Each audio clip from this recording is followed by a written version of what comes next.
looks like we might have potentially a new president coming up. And one of the big criticisms of Trump was how he handled the pandemic. Yeah. And I'm curious, what do you think happened? Who is to blame? Who is not to blame? And also, if he gets elected, what do you think he'll do? You think he'll potentially clean house, re-examine some of these institutions, et cetera? What's your call on all this? Well, so first of all, let's start with the analysis of Trump and specifically his handling of the pandemic.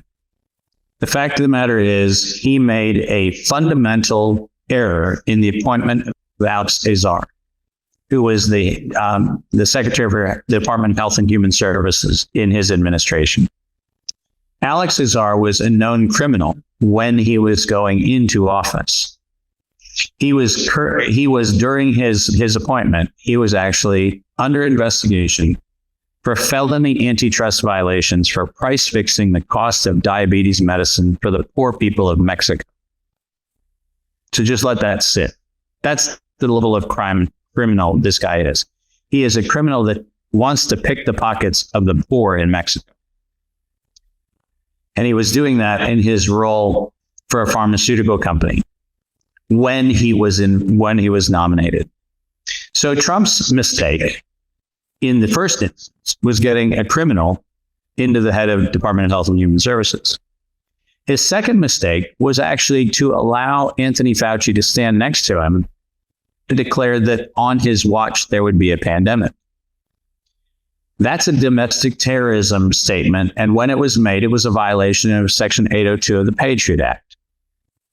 And at that moment in time, what Trump should have done is arrest Anthony Fauci for domestic terrorism, and we would have never had this pandemic.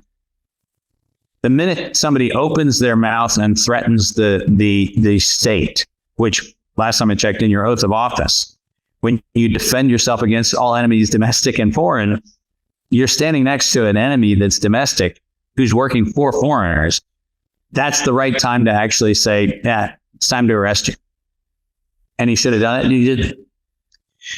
But on September 19th, 2019, Trump, in my view, committed the most egregious error, which is he signed the executive order on September 19th, 2019, the day after the pandemic was announced by the Global Preparedness Monitoring Board, where they said that there would be an accidental or deliberate release of a lethal respiratory pathogen so that by September 2020, the world would accept a universal vaccine.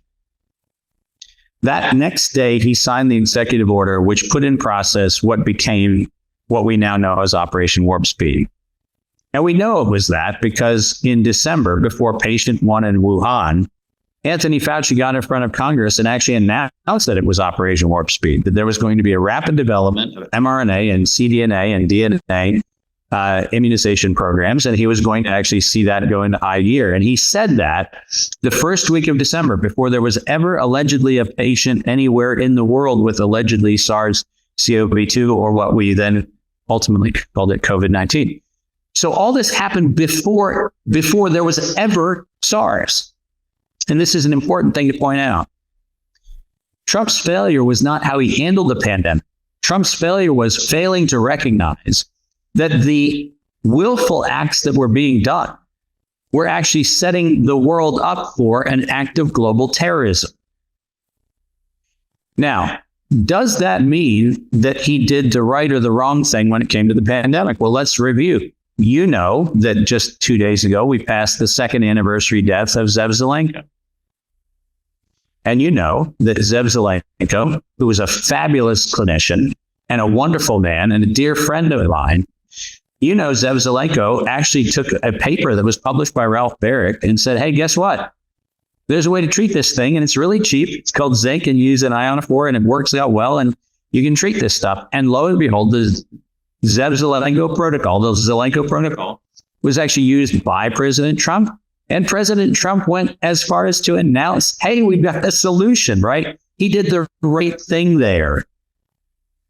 He did the right thing when he talked about hydroxychloroquine. Why? Because NIAID had done a number of published studies where they said hydroxychloroquine was an appropriate treatment for what they called SARS 1.0. And lo and behold, it looked like it had high degrees of possibility with SARS 2.0, and he promoted that. So in the early days, Brian, he was actually saying, hey, let's figure out what we can do. If we get a solution, let's promote it. And if I'm president, I'll use it, which he did with Dr. Zelenko. So we need to remember that. And then something happened. I don't know what the something was, Brian, and I can only conjecture what it was. I have no idea what it was. But at some point, the shot suddenly became the obsession. Suddenly, every head of state, like clockwork, said, we're not going to get out of this until everybody gets injected. We're not going to get out of this until everybody gets injected. I don't know who made that call. I do know that it wasn't President Trump, because he was one of the voices. But you had that across the world. Every head of state was reading off the same script. And what I know is that Trump read off the same script. I do know that. And I know that when he actually announced Operation Warp Speed, he signed the death warrant to millions of Americans. And I've said that many, many times. There are a lot of people who get upset when I say that. But I say that because it happens to inconveniently be true. And you have to hold the leader of any country, specifically an influential leader like a country like the United States, to a higher standard than anywhere else. And it turns out he failed. And the worst thing that we see now is that rather than opening himself up to the possibility of saying, maybe I had traitors in my house, right? He did. Maybe I had domestic terrorists who actually were subverting my own administration, which he did. Rather than doing anything which he could do, because he's decided that the injection is a Trump-branded success story, he is showing us one of the worst character flaws he has, which is the incapacity to say, I'm wrong. And I'm going to tell you this, and by the way, I mean, don't mistake anything I just said for an endorsement of the other candidates, because I can assure you that the ability to do that is an equal opportunity desecration of the office across the board. So Trump is not unique here. But if Trump were able to just get in front of the American people and say, you know what, traitors in my midst actually led me to take actions that ultimately harmed Americans, and for that, I am sorry. He would actually not only overwhelmingly engender support, but he would do something else, which is he would show a character that has been long missing from world leadership, which is the capacity to say, when a decision is made and that decision, albeit ill-informed, is wrong, have the decency and the capacity to say, I was wrong, and with this new information, I'm going to take steps to remediate and amend. And the fact of the matter is he hasn't done that. And that is, in my estimation, biggest liability going into a Trump administration. So Jim Rickards has just recorded a video that's not available to anyone in the public, and he's going to be talking about how this upcoming recession is going to be fast, it's going to be bloody, it's going to be nasty. But at the same time, he's going to show you how you can position yourself to profit from all of this chaos. Now, we've made this video only available to our viewers. Go to londonreal.tv/Jim. Watch that immediately. I can't say enough good things about Jim Rickards. He understands the global economic system better than any guest I've ever had on London Real. His predictions are almost uncannily true, and you can learn how to profit from his vision, from his expertise, and his understanding of economics. So go to londonreal.tv/Jim or click the link below. It's an excellent, excellent look on what's going to happen in the future and how you can position yourself to profit from that. Jim is one of the best in the business, one of my favorite guests on London Real, and he's very, very good at predicting the future and showing us all to profit from it. So click the link, and I hope you enjoy.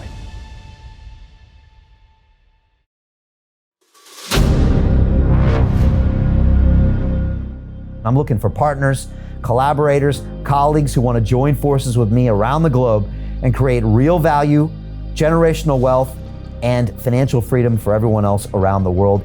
Get involved in the cryptocurrency markets, get involved in the NFT markets. This is your moment. Life all comes down to a few moments. Don't let this pass. Now it's not too late. Next year is going to be too late. ultimately, this is about freedom. That's the way I see it. This is about giving power back to the people and enabling billions of people worldwide to use the financial markets to improve their lives and those of their friends and their families and their communities. Honestly, I think it's a violation of human rights not to allow people basic access to financial services. Because right now people are being kept in the dark, they're being robbed of education, and it's a travesty. And so I'm looking for people that want to join me and be a part of this solution. And that all happens inside the DeFi Academy. The gains my students are making are absolutely amazing. Double, triple digit gains in the first month alone. That's amazing. This will change your life. Now is the time to get involved. I'm gonna tell you exactly how my students in my academy made money in the last 30 days. I'm talking about real trading results. And let me just whet your appetite a little bit. Let me hit you with some numbers. I'm talking Brendan from New Zealand is up 68.77% on the month. Steve from Europe up 83%. Albert in Singapore up 169.9% on one single trade. I got Susan up 153% on her call options alone, also rocking 139% returns and 442% returns as well on individual trades. These are people that are changing their financial future in the last 30 days, but it's based on trading discipline. I've graduated over 500 students from inside my academy from over 54 countries around the world. It's amazing. When it comes to crypto, DeFi, and blockchain, we love this space. We truly believe it's the future. This is down to our core. It's authentic to what we're doing, and everybody can tell through the camera because you can't make this stuff up.